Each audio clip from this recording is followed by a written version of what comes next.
Welcome back, guys, to the Great Ace Attorney 2 Resolve, where last episode, after Ryunosuke awoke back in his office after the frenzied dog-licking attack with a bump on his head, we headed down into Sholmes' suite, only to witness a bizarre scene before us. Hearing a dramatic tune playing away as Sholmes started one of his logic and reasoning spectaculars to find out what happened, with Iris unwilling to talk about it.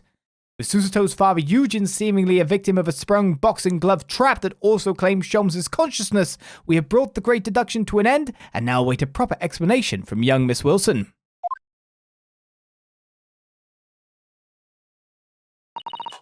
So then, why didn't I make a fresh pot of tea for us all? Objection! An admirable performance, Mr. Naruhodo. But in the final act of the show there, you rather missed everything of importance. Did I? Mr. Sholmes, if you would cast your mind back to my earlier deduction. Iris, clearly you're hiding a great secret. She is, from the look on her face. Mr. Sholmes must be right. Whatever that great secret is, the cat isn't out of the bag yet. That's why I put it to you again. You were attempting to abscond with that coffee cup. It really is a shame about Mr. Sholmes' cup. It must have been smashed when Professor Mikotoba opened the chest. Oh dear, so many things seem to have been broken here. But now that the deduction has taken a different direction, Iris doesn't seem to be trying to hide the broken cup anymore. In other words, her great secret is something else. Let's put our observational skills to work here one final time then. What are you trying to hide? Oh, found it. Wow, she's quite good at the, kind of sleight of hand-ish then, isn't she? The obfuscation of things. Look, there. There seem to be more papers there. Is Iris trying to hide them underneath the tray? The insignia, Mr. Naruhodo. It's an official Scotland Yard document. What? But why would Iris have... We must ask her. An official Scotland Yard document? I didn't think we'd have more of a correction to do. That's for certain. Take that!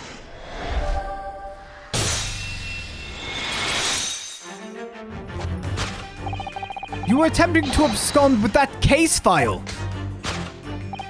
Iris, as you know very well, nothing escapes the attention of a great detective. Oh no!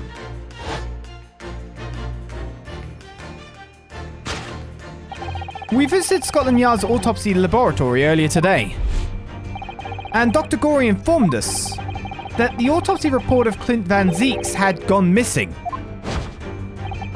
Clint Van Zeeks? Yes, I do seem to recall that some years ago I asked to see the report in question. You were with me, weren't you, Iris?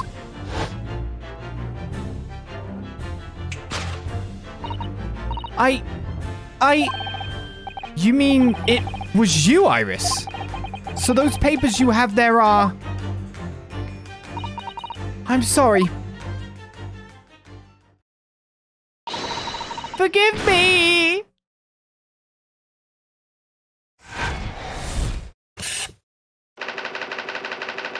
To hide the case file. Of course, I shouldn't have thought it was solved until this came up properly. Deduction complete. It was elementary-ish. Also, can we try to wake up Eugen? In truth, I would like to have thought I could have predicted the booby-trapped chest. But it caught me completely off guard. I was very nearly the late consulting Detective Herlock Sholmes. I'm sorry, Hurley. So you mean this autopsy report really is? Yes, I took it from the lab, even though I knew it was very important. Was there something in it that troubled you, Iris? Not exactly something that troubled me. Something I'd been looking for. When I saw this report, when I saw the writing in it, I knew it was Daddy's. The writing? Your father's writing? What do you really mean? Iris, it must be something that's hard for her to talk about. Forgive me for interrupting, my dear fellows. Mr. Sholmes, what is it? I feel as though the poor unconscious gentleman on the settee has been somewhat forgotten. Ah, father! Perhaps we should find our guest somewhere more peaceful to rest. Mr. Naruhodo? Yes? Would you be so kind as to lend him your bed? We must do our very best to make him comfortable, I feel. Oh, yes, of course. I'll help you carry him up. So will I. No, I can manage alone, thank you. You have tea to enjoy. We wouldn't want Iris's brews to stew. Because there's no better way to make the professor comfortable than dragging him upstairs like a trunk. I wonder, perhaps that was deliberate. Maybe Mr. Sholmes is making himself scarce to give Iris the chance to talk more freely. He must use his opportunity to talk with Iris and find out what's going on. Indeed we should, your daddy. Would you like to tell us about it, Iris? About your father? I'm sure I told you before, didn't I? The daddy used to be Hurley's partner. Yes, and that notes about all the cases they solved together are kept inside that metal chest. That's right. Hurley told me, you see. He said that Daddy's somewhere far away now, so we can't meet. That's one way of describing it. Then, when I secretly unlocked the chest and read through the papers inside, I started to build up a picture in my head of what Daddy must be like. Well, that's only natural. You're just like any other girl of your age. I read that Daddy was a professor of medical science, so I studied and took my degree too. Well, that's only natural, I suppose. In that respect, you're not quite like any other girl of your age, though. But there was one thing that I could never find out. Daddy's name. Ah, his name wasn't anywhere on any of the notes that he'd made about his work with Hurley. But then one day... That's what happened, is it? When you saw this autopsy report, you finally managed to work it out. Is that right? Yes. So it was the handwriting in the report that caught her eye.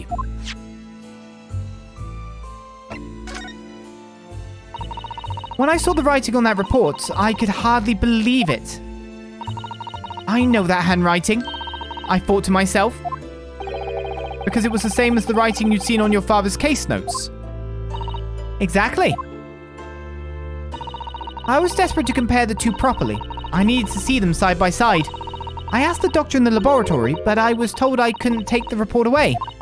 And even worse, I was told that that was the first and last time we'd be allowed even to look at it there. So you decided to steal it? When I compared the autopsy report with the case notes I had here, there was no doubt. The handwriting was exactly the same. It was Daddy's. And the signature of the coroner at the bottom of the autopsy report read Dr. John H. Wilson. So that's how I finally found out. I learnt Daddy's name at last. I see. Ever since then, I've called myself Iris Wilson. And that's also when I had the brilliant idea of writing stories all about Daddy's exciting times with Hurley. I decided there and then that I'd write the adventures of Sherlock Sholmes. Oh, Iris, I had no idea the stories had quite such a deep personal significance for you. I can see why the autopsy report was so important to her now. And why she was prepared to break the law to get her hands on it.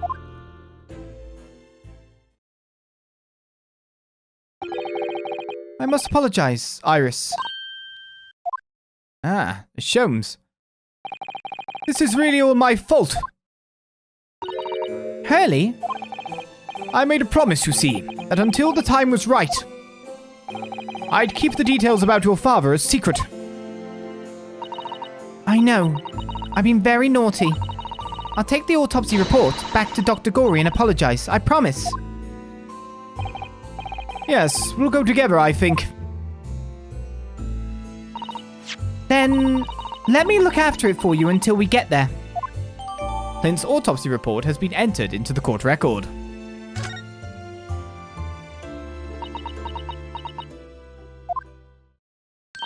I must go and water my herbs, I think.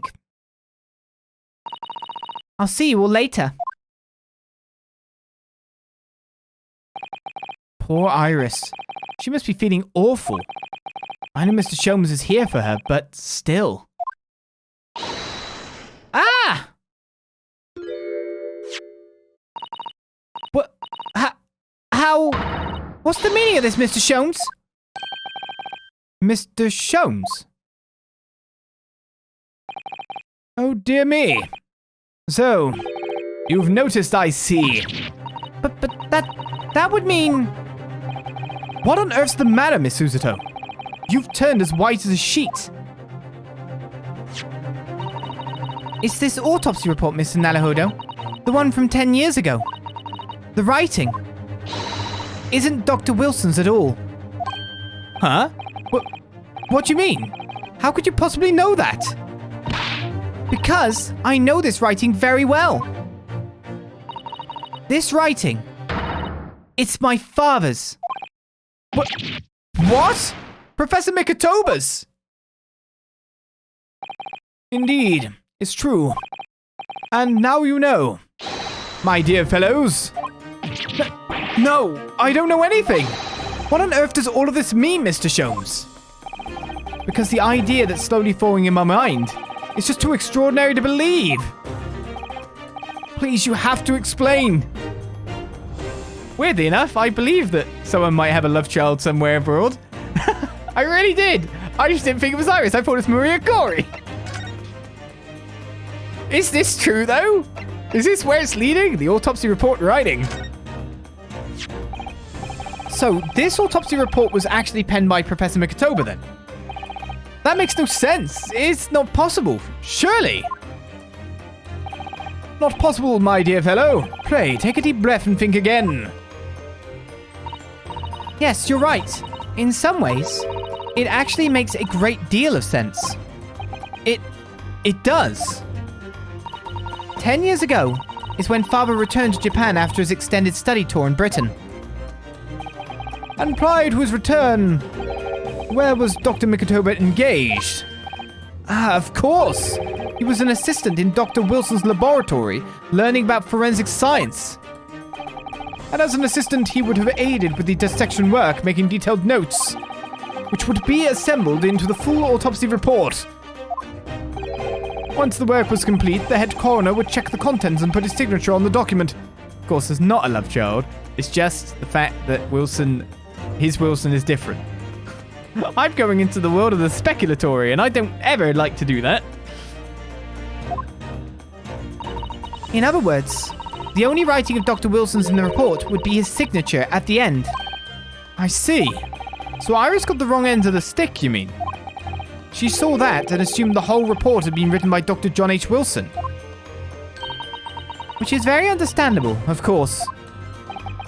What a complicated situation. It's just that I kind of wanted her dad to not be dead, and that's kind of what I thought we were going for. I'll just let this game reveal it to us. Come on, game. Get to it. Put us out of our misery. Clint's autopsy report. It's signed by Dr. John H. Wilson, who carried out the procedure, though Professor Mikotoba actually penned the report. Can I look at this then properly? Name, Clint Van Zeeks, male, age 33, nationality British. Time of death, 31st of May, between 9 p.m. and midnight. Observations, death from a single stab wound to the heart. Other superficial external wounds indicative of a duel. Additional notes, recent scarlet ink stains visible on the little and ring fingers of the right hand, but no document in corresponding ink was found. Autopsy findings, vital evidence recovered from the victim's stomach during autopsy. Credit to Inspector Gregson for petitioning so doggedly for the autopsy procedure. No internal trauma noted anywhere in the body. Vital evidence was found that he'd swallowed, that Gregson knew about.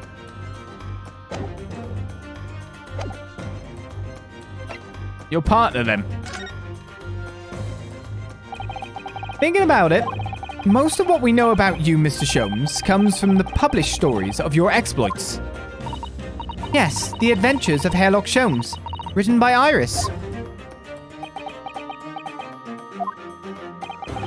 And we really have no way of knowing what's fact and what's fiction.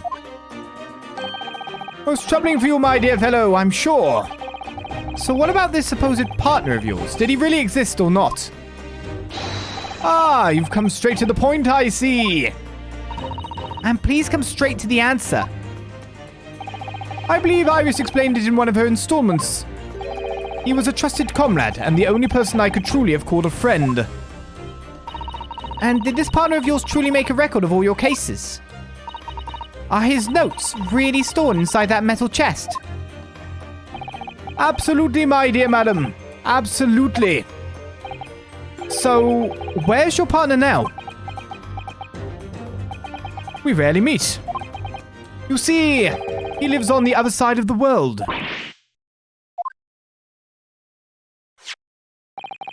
But if this autopsy report and the records of all your old cases were penned by the same hand, and if the autopsy report was written, though not signed, by your famous partner, there would be only one logical conclusion. Pray, impress me. Your partner would have to be Eugene Mikotoba. In other words, Miss Suzuto's father. Upon my word, Mr. Naruhodo. Yes? You are coming along wonderfully. You have hit upon the method at last. You finally grasp the art of deduction. You mean to say... Allow me to introduce you to my great friend and partner, Mikotoba.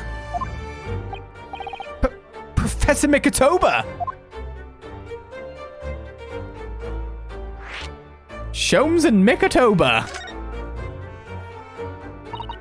Does this mean that you're the real Dr. Wilson? No, my dear. I'm still my old self. Eugene Mikotoba, your father. Oh, of course. This is obviously too much for Suzuto-san to take in. I must say, though, how my old friend has attained worldwide celebrity as a great mystery solver is the greatest mystery of all. I still remember the first time we met. Ah, pray remind me. When was it again, Mikotoba? 16 years ago, Sholmes. Ah, yes, quite. 16 years ago. I just arrived from Japan with Seishiro and Genshin. I was in search of lodgings close to the hospital, some comfortable rooms at a reasonable price. Rents are devilishly high in that particular area. That's right, so I decided I needed someone to share lodgings and the expense, and was fortunate enough to be introduced to Sholmes, who found himself in a similar situation. I was a callow fellow back then, a mere shadow of the great detective you see before you now. I was working at the hospital's chemical laboratory at the time, indulging my curiosities for little gain. And the situation of our cohabitation led to us pursuing cases together, you see. Hard to believe. It was a mere 6 years. We had a great many adventures. But in the last year of Mikotoba's stay in Britain, that most infamous of cases presented itself. The case with which you will become rather familiar yourselves, the Professor killings. After the trial, Seishiro and I were summoned back home. Hardly surprising, given the circumstances. So there you have it. And as you know, all the details recorded by my trusty chronicler remain in that metal chest.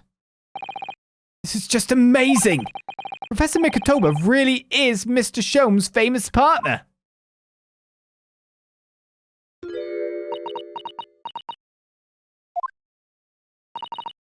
Father? Goodness, my dear, what a cutting look! As your daughter, I'm very proud to learn that you were the great detective's great partner. But nevertheless, there's another mystery that I really must ask you to explain now. And that is? You know very well what it is. The unresolved matter of Iris's father. Ah, of course, I'd almost forgotten about that one. This is what I've been waiting for like ages. I should have seen this coming, I suppose.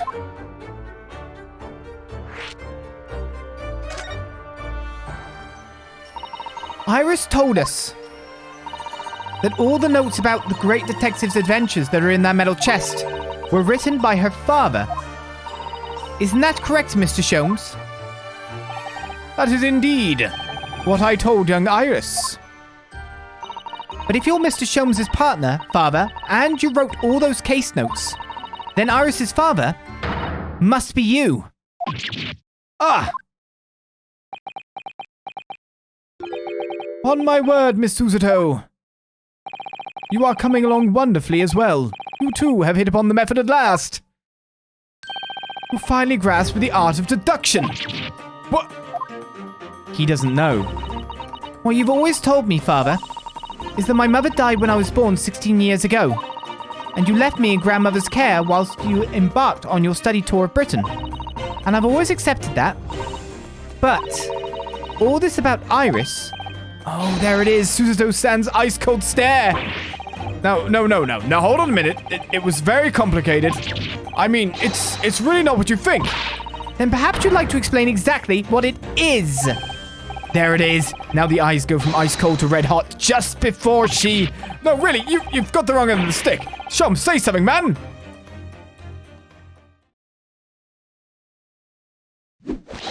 That's quite enough, my fiery fellows. Mr. Sholmes, why did he get all dressed up?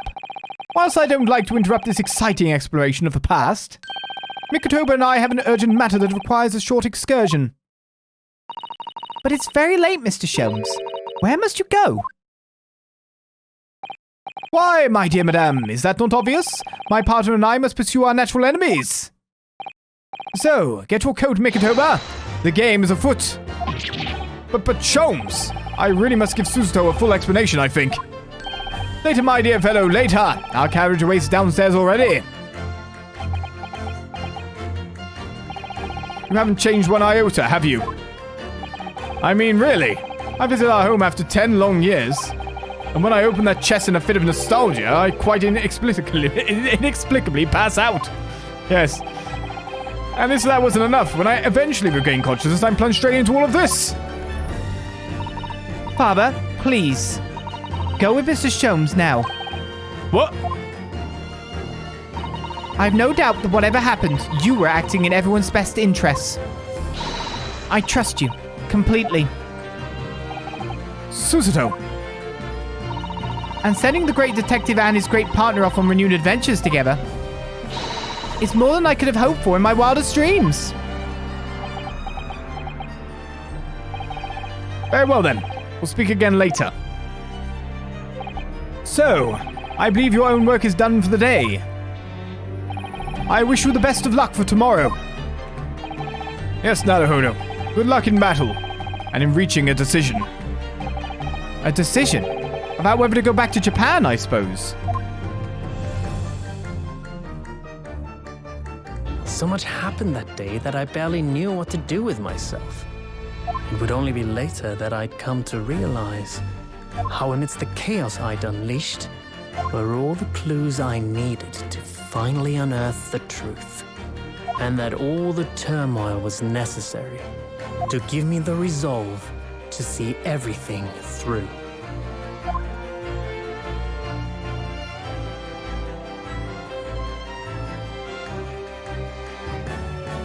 And so our case comes unexpectedly to an end. A two-part case, in a sense, with one trial segment and a lot of investigation. But supposedly we have all the clues already. So does that mean our investigation is over, or does it not? This is a question. What is the answer? And who is definitively Iris's father? I want to know. I kind of thought this might have happened. But I really thought it might have been like, coroners getting it on. Very gory, randomly. But obviously not. So, with that said, and with that done, we leave you for another episode of The Great Ace Attorney 2 Resolve. Another case. As we begin our fifth one. Our final one, most likely. Next time. Hopefully, you'll join me then. We're here. It's the end. I'll see you then. Bye-bye.